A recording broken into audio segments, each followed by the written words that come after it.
میرا نام سر شاہد ہے اور میں ایک اسٹوڈنٹ ہوں، کمپیوٹر کا بھی اور اکاؤنٹس کا بھی۔ میں حال ہی میں یوں سمجھیے کہ قرآن پاک کی طرف رجوع کیا میں نے اور اس کو سمجھنے کی کوشش کر رہا ہوں، لیکن ایک عجیب سی بات یہ آ رہی ہے کہ اتنا زیادہ میٹر موجود ہے قرآن پاک کو سمجھنے کے لیے بھی کہ اس کے کوئی بنیادی اصول سمجھ میں نہیں آ رہے ہیں کہ انڈرسٹینڈنگ اس کو کیسے کرنی چاہیے، سٹیپ وائز کس طرح اس کو سمجھنا چاہیے، آیا کہ ناظرہ اس کو کرنا چاہیے، احادیث سے اس کو سمجھنا چاہیے یا کیسے؟ کیونکہ اگر ہم احادیث کو بھی اٹھا لیتے ہیں پڑھتے ہیں تو کچھ علماء کہتے ہیں جی کہ احادیث کے بارے میں بھی یہ ہے کہ کچھ ضعیف ہیں یا حسن ہیں یا اس کا مطلب کسی خاص وقت کے لیے تھا۔ تو ایک عجیب سا مطلب کہ ذہن کے اندر ایک وہ تلاطم ہو جاتا ہے کہ آدمی کرے کیا کرے، کس طریقے سے اس کو مطلب کہ انڈرسٹینڈ کرنے کی کوشش کرے کہ وہ ایک سیدھی راہ کے اوپر آ جائے کہ اسے قرآن پاک کی بنیادی جو تعلیمات ہیں ان کے اوپر چل کے کم لیکن کامل علم کو حاصل کر سکے۔ قرآن مجید کی طرف آپ کا رجوع ہوا ہے، توجہ ہوئی ہے، اس کو اللہ کا بہت بڑا فضل اپنے اوپر سمجھیے، اور جب اللہ کا فضل ہو تو پھر اس کا شکر بھی ادا کرنا چاہیے اللہ کے جناب میں۔ میں آپ سے ایک عجیب بات کہہ رہا ہوں، شاید آپ کو بہت وہ نئی سی لگے گی۔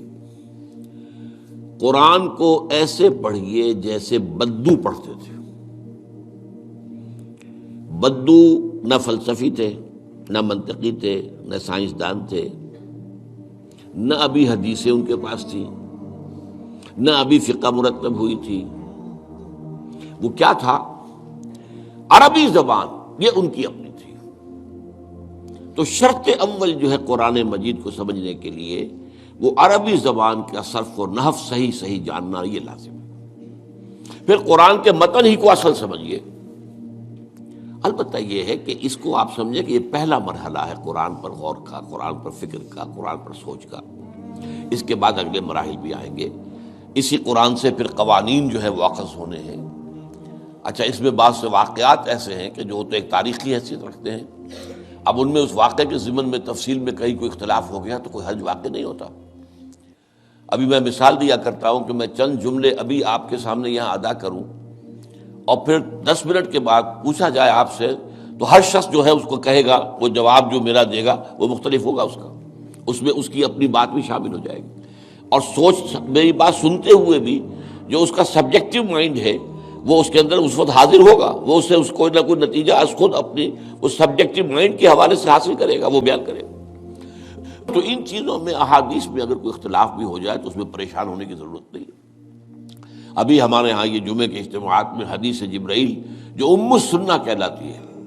جیسے سورہ فاتحہ ام القرآن ہے، ایسے حدیث جبرائیل ام السنہ ہے، سنت کی جڑ اور ماں۔